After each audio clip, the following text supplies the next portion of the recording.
Y ahora sí, Mauro está en línea. ¿Qué tal, Mauro? ¿Cómo te va? Buen día, Lili, ¿cómo estás? Bueno, acá sorprendida porque ¿qué tuvo que ver la filtración municipal con el hackeo final?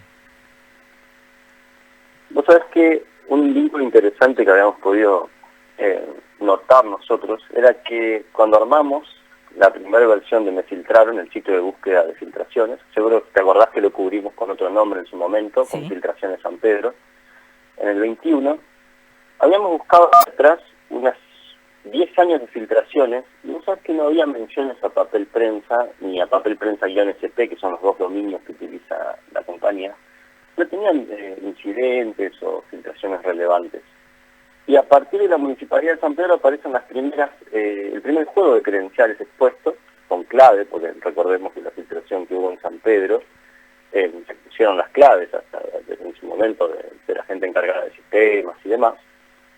Y a partir de ahí notamos que en el 22, y también este año antes del incidente, empiezan a aparecer más y más claves de papel prensa, Ajá. que antes era una tendencia que iba a cero, no había directamente identidades expuestas de la compañía. A ver, Eso nos llamó la perdóname, a atención. ver si entiendo. Sí, Todos los que estuvieron expuestos ahí, entre los cuales probablemente estaba papel, entre los cuales podía estar papel prensa, pero también otras empresas que no tomaron sus medidas de precaución después de ese hackeo, estaban a merced de tener exhibidas sus credenciales. sí. No olvidemos que cuando se filtra la base de datos de San Pedro, las claves estaban en texto plano. O sea, cualquiera podía levantar la base de datos y leer Ah, si tu clave era Juan Carlos, se leía tal cual, Juan Carlos. No estaba protegida de ninguna manera, no estaba justamente hasheada, vamos a decir, mal dicho, encriptada. Entonces cualquiera podía saber cuál era tu clave exacta. Y si la reutilizabas en otro lugar, como en un home banking, en una clínica, etcétera, claramente estabas ahí expuesto a que alguien te robe otra cuenta más, ¿no? O que ya tenga cierto acceso si vos reutilizabas esa clave. pero perdóname Y es que lo te que nosotros, interrumpo de nuevo antes de volver a papel prensa. El consejo sí, para cualquier persona que haya estado inscripta en esa base era inmediatamente cambie la contraseña. sí, cambia la contraseña y si sabe que está reutilizando esa misma clave en otro lado, bueno, hay que empezar a usar claves distintas en cada cuenta. No importa que sea una cuenta para jugar, una cuenta para solamente mirar fotos, comentar, no importa. Siempre Entiendo, tratar de usar claves distintas para entiendo, todo servicio. entiendo.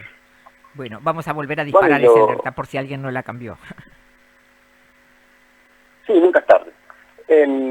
No, y acá lo que notamos es eso, la tendencia en 2022 vuelven a aparecer Sí. de vuelta. Los 10 años que cubrimos hasta del 2011 al 2021, no había menciones a papel prensa. Mm. Empiezan con 2 que se filtran en el municipio. Después en 2022 empiezan a aparecer más, empiezan a aparecer 4.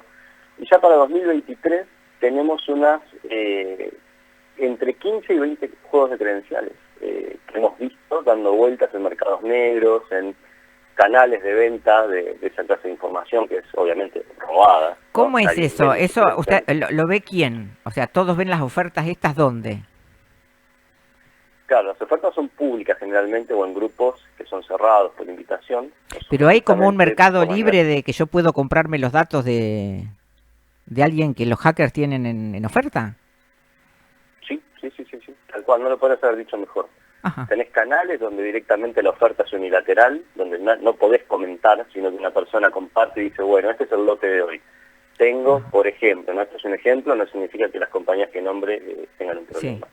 Por ejemplo, hoy vendo papel prensa, tengo credenciales de, no sé, del puerto y tengo credenciales de la municipalidad. Ah, Es unilateral, entonces si la persona está interesada en lo que se ofrece en el canal, se contacta con el administrador. bien. Y otros son más abiertos, son tipo foros, los clásicos foros de hace unos cuantos años. Sí. La gente va comentando, dice, tengo esto a la venta, muestro algunas fotos, a quien le interesa, hagan sus ofertas. Y en varias de esas situaciones empezamos a ver de papel prensa, que antes no había, honestamente. Claro.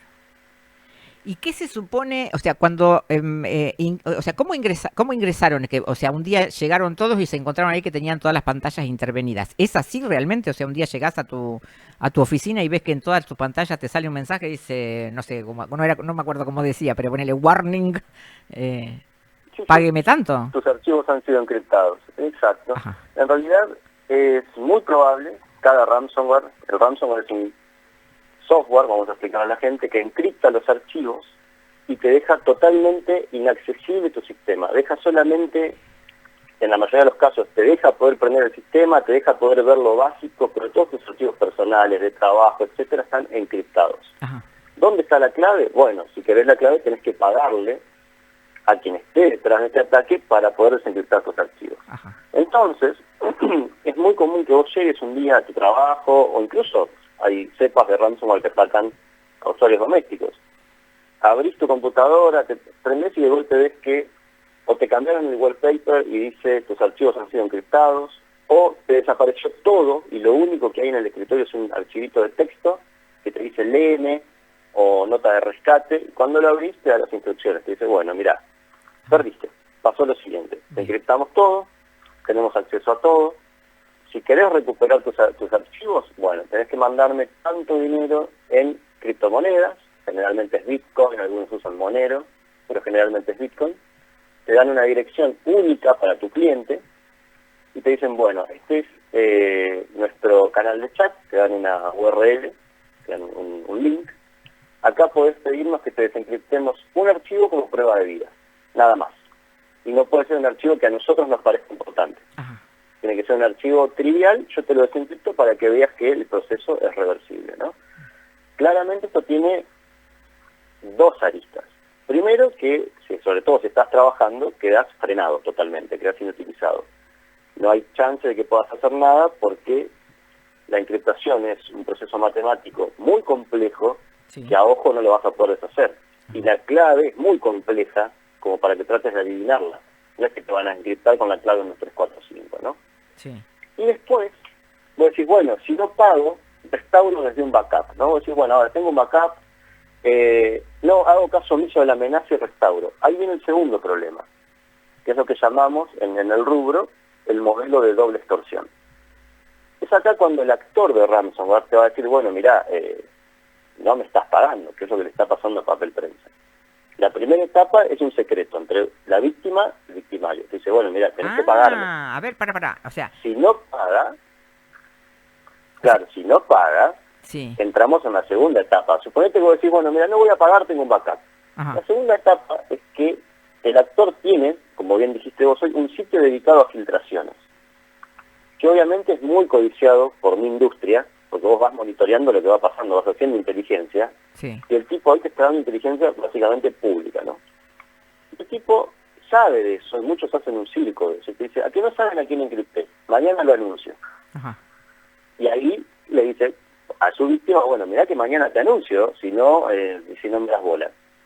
Al otro día, que es lo que pasó acá un 7 de agosto, Sí. como bien habías mencionado vos, Akira anuncia a Papel Prensa como víctima en su sitio. Dice, bueno, tengo tanto de Papel Prensa, no me están dando bola y la consecuencia va a ser esta, que voy a filtrar, en este caso, cito textualmente, 120 gigabytes de información de la compañía, empleados y clientes. ¿Qué tipo de información? No te aclara, pero el tipo ya te está dando el pie de lo que tiene. Ahí viene la extorsión, de decir, bueno, mirá, si vos no me vas a pagar, aunque sea para recuperar tus archivos, me vas a tener que pagar para que yo no publique. Porque Te hago, publicar... te hago una pregunta entre medio de esto porque esto coincide Sí. con, pero bueno, capaz que simplemente es una casualidad, no tiene nada que ver con la intención del hacker, pero coincide con la gran investigación que hubo respecto a lo que es la confección de boletas electorales, una estafa millonaria, digamos, que está en manos de muy poquitas imprentas, que son las que tienen acceso al papel prensa. Puede que entre los datos que tienen tengan también los de cuánto compró la imprenta tal o la imprenta tal de tal provincia, de tal otra. Es muy probable, porque entre la información que menciona que tiene justamente contratos con otras empresas privadas, que tiene justamente información contable, ¿no? O sea, lo que sería justamente negociaciones, facturaciones, etcétera, por lo cual no lo descarto. Es claro que cuando tienen una víctima de este porte, uno sabe que el actor lo que va a tratar de hacer es jugar con el misterio, porque justamente es lo que más... si el tipo publica, pierde, se considera que perdió toda negociación posible, ¿no? Porque si vos publicás no hay chance de que nadie te dé un peso, Claro. porque justamente la información ya es pública. Entonces juega con ese misterio de a que lo tengo, a que no lo tengo, justamente para ver si la empresa en un último arrebato o una aseguradora termina pagando los datos. Ajá. ¿Y cuánto puede costar eso? O sea, eso te lo publican ahí, te dicen, bueno, dame 1 millón. Bueno, ayer se conoció que al PAMI le estaban pidiendo $770.000. Ujú, correcto. Eso depende de varias cosas. Primero del grupo. Hay grupos que son muy especializados, como Lockbit, y te dicen, mira, por menos de 200.000 no nos molestes. O sea, no vamos a ir a menos de 200.000, no hay chance. Entonces vos sabés que arrancan en 200.000 los rescates, hasta los más pequeñitos, ¿eh? Sí. Lockbit es muy conocido por haber atacado, por ejemplo, a Osbe, y le pedía mucho más de 200.000. Pero arrancan en esa cifra. Al PAMI, justamente, el grupo Rígida, le acaba de pedir, de hecho la negociación fracasó hoy a las 6 de la mañana y publicaron los datos. Le pedían, claro, 760.000 y con la bajada del Bitcoin de hace poquito terminó siendo 630.000. Para que eso me está dando una primicia. Esta mañana fracasó esa negociación y ¿qué hicieron? ¿Publicaron todos los datos del PAMI? Sí, también los tenemos analizados, si querés charlarlo después, no hay ningún problema.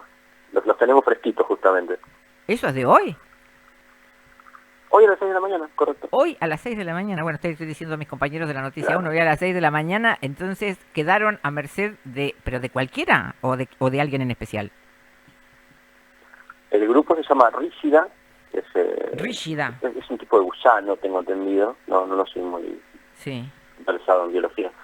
Y había, que en su momento PAMI apuntaba a desmentirlo, había información médica también. Sí. Según el análisis que hicimos, sí, había muchos archivos, nosotros no los bajamos. Porque como no me dedico al tema, si yo hoy quisiese ver los datos del PAMI, ¿están publicados en algún lado y al que yo tenga acceso o los dejan ahí a merced de determinado tipo de gente o de algún otro que se los pueda comprar? Que yo si tuviera campaña electoral por delante, me los compro los datos del PAMI. Es que ya no valen nada, porque están publicados gratuitamente y sí, de hecho cualquier persona con el link accede y los navegas como si fuera una carpeta en tu computadora. Mirá. Y lo que hacen, muy interesante también para mencionar, para que la gente entienda cómo funciona, sobre todo para periodistas o para la gente en la industria, que obviamente no podés bajar los archivos y estar manoseándolos y tal, porque claramente es información robada. Sí. Lo que hacen, justamente para lograr que los medios y la industria los cubra, al caso, te publican como un manifiesto, una lista de archivos con los nombres. Entonces vos, viendo el nombre del archivo, podés extrapolar lo que contiene sin haberlo bajado. Entiendo. Por ejemplo, si vos ves que dice HC o historia clínica, es clarísimo lo que hay adentro de ese archivo. Ajá. Si vos ves TAC, TC, tomografía, sabés exactamente lo que es eso, RX, radiografía. O sea, entonces te vas dando cuenta, análisis de laboratorio, etcétera, sabes lo que hay en esos archivos sin verlos y sin tener que comprometerte. Eso es una práctica también que marca que los tipos saben justamente las limitaciones que tiene la gente que está interesada en el tema, ¿no? Bueno, me vuelvo del PAMI, me diste una primicia, me vuelvo del PAMI a papel prensa. Sí. ¿Los datos de papel prensa hoy están todavía dentro de la posibilidad de ser negociados? Correcto, sí. De hecho, todavía la negociación está como digamos, en un alto, según Akira, ¿no? Papel prensa no emite comunicado al respecto de la negociación. Pero Akira dice que todavía están en suspenso los datos. Ajá. Bien. Y el momento... Entonces, tiene solo... Sí. No, decime. No, que hasta el momento solamente tienen publicado esa como provocación que yo te comentaba, de decir, bueno, tenemos 120 gigas de esto y esto. O sea que hasta el momento la negociación no ha fracasado. Los tipos tienen la esperanza de sacar un rédito de esto. Mauro, estoy, digamos, equivocada si pienso que absolutamente todo es violable en este momento en el planeta. Sí, totalmente. Todo. Es algo que tampoco se menciona mucho. Se menciona generalmente la consecuencia, el ransomware, nos encriptaron, nos pararon la producción. Sí. Pero no se menciona también que no es algo 100% evitable. Uno no tiene que crucificar a las compañías cuando pasan estas cosas. Sí. Sobre todo, uno lo entiende más de este rubro, porque sabe lo que se comercia todos los días. Hay veces que se vende lo que se llama un día cero. Un día cero es una vulnerabilidad que salió hoy. O sea, día cero, es el día cero de esa vulnerabilidad. Sí. Y vos sabés que tiene un impacto, por ejemplo, si mirá, vos sabés que la gente que usa tal página o tal proveedor podés entrar sin la clave.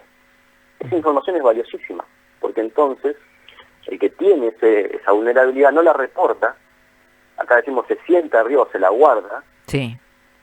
y va y se lo ofrece a estos grupos. Dice, mirá, si vos tenés víctimas de gran porte que usan esta plataforma, yo te puedo dar una vulnerabilidad de día cero. Nadie la tiene, ni los fabricantes de antivirus, ni las firmas de inteligencia, ni las firmas de ciberseguridad. La descubrí yo, entonces sé que no la tiene nadie más. Los tipos se la compran, ¿y a qué monto se la compran? No son baratos. ¿A qué monto? Y salen, depende, pero te puedo asegurar que va muy parecido a lo de los rescates de ransomware. Qué bárbaro. Entonces, esa persona sale, ese grupo sale a cazar con esa vulnerabilidad nueva. Caza con esa vulnerabilidad nueva. No existe un parche porque nadie la conoce, la persona que la descubrió se quedó callada, y ahí es cuando un día amaneces y decís, sí, mirá, el grupo tal se cobró 25 víctimas. Hace poquito, un grupo que se llama CLOP, C-L-O-P, Sí. compró una vulnerabilidad en un sistema muy conocido, que se llama Movit, es un sistema de gestión de archivos para hacerlo corto, Sí. y los tipos agregaron, y ya no sé si no van como 50 víctimas, agregadas a partir de eso nomás. O sea, lo que los tipos invirtieron fue cambio chico comparado con el daño que lograron hacer. Entonces esas empresas no tenían forma, y estamos hablando de empresas grandes como Cognizant, que cayeron en eso, y dicen, bueno, sí, pero caímos por un tercero, por un proveedor que nos puso esta aplicación, la aplicación te dice no había parte porque nadie nos reportó ese agujero de seguridad. Entonces, hay veces que es como vos decís, te levantás y encontrás todo encriptado, y no solo en una empresa, en 50. Ese es el mayor riesgo. Mauro, te molesto un segundo más para preguntarte esto. Entre ser un hacker de los malos y un hacker de los buenos, ¿la diferencia es el precio que tiene cada hacker o es una cuestión así de conducta, de principios, de, bueno, nosotros somos los que estamos de este lado y ustedes son los que están del otro? No, es un tema primero de principios, de moral. Monetario no es, porque se puede tener redituabilidad de los dos lados, sin tener que hacer justamente ninguna cosa rara, ni tener que cometer justamente un delito. Yo creo que son actores de una misma escena, porque a mí me ha tocado hablar muchas veces, por mi rubro, ¿no? Con la industria, con el que se las manda, con el que las hace. Sí. Y del otro lado también te das cuenta a veces, justamente parte de mi trabajo es entender por qué lo hacen, para qué, cuál es el objetivo. Hay tipos que te dicen, sí, mirá, lo que robé en realidad yo no lo quiero vender, nada, te lo devuelvo. Así, de la nada. Mira. Entonces solamente lo hice porque quería. Y otros que te dicen, no, mirá, yo lo hago por la plata, no. Claro, que es un tema no de, mensaje. de decir voy Claro, por la no gloria, quiero dejar un voy por la mensaje. gloria, no por la plata. Exacto. O sea, pude entrar, qué sé yo, a la Desde NASA, los por lados. ejemplo. Bien. Bueno, porque es Claro, una gran y preocupación tenés de los tipos medios de comunicación el tema, digamos, de la manipulación de los datos, pero no de los datos de los medios, sino de lo que se pueda publicar en los medios. Entonces uno siempre está muy atento a esta cuestión de que alguien puede ingresar a cualquier medio de comunicación y pueda poner cualquier cosa que origine una catástrofe. Y ahí es donde dice, bueno, quién es más vulnerable y quién no, porque uno se imagina que este desastre, esa catarata informativa se puede desplegar aún ingresando, no sé, a un medio de una ciudad de 1000 habitantes, de una localidad, por decirlo. Sí, hace poco de hecho le pasó a Infobae, Sí. que habían logrado entrar a, no me acuerdo si la cuenta de un editor o qué, pero también habían publicado una cosa, no me acuerdo si inverosímil o cómo fue el tema, pero ese no es justamente el mayor problema. El acceso a los medios sí, es obviamente importante, pero se le suma también a algo que hay hoy, que mucha gente seguro lo ha visto sin verlo, A ver. que es, vos entrás y te aparece como una especie de falsa entrevista o falso podcast donde alguien te quiere vender una nueva cripto o te quiere vender un nuevo banco o te dice, estamos entrevistando al CEO de tal banco y ese banco en realidad no existe, detrás suele haber una estafa, suele haber algo medio turbio y se publicita como si fuera una noticia real, que de hecho muchos medios también hacen cosas así y le llaman content lab, ¿no? Pero hay muchos hackers que aprovechan justamente eso, que hay muchos medios, sobre todo los más grandes, no hablo de ustedes, ¿no? Sí, que sí. tienen esos content labs, y dicen, bueno, mira, esta gente promociona compañías, entonces nosotros hacemos entran, te publicitan, sí, ¿no? El nuevo intercambio de criptomonedas de San Pedro, qué sé yo, y vos entrás, ves, parece que hay una entrevista normal, crees que es una noticia porque tiene un formato noticioso, y en realidad es un estafador que aprovechó encontró tu clave y dijo, bueno, listo, esta es la posibilidad de agarrar plata. Y cuando te querés acordar te robaron. Es algo común incluso, bastante común. Mauro, como siempre te agradezco la paciencia con la que nos explicás todas las preguntas que No, por desde la favor. más absoluta de las ignorancias hacemos. Así que bueno, por el momento entonces seguimos estando en vilo con el hackeo a papel prensa y nos enteramos de que hoy a las 6 de la mañana finalmente se publicaron los datos, se dieron a conocer los datos del PAMI. Gracias. No, por favor, a ustedes, y gracias por invitarme. Muchas Que tengan un buen gracias. día. Muchas gracias.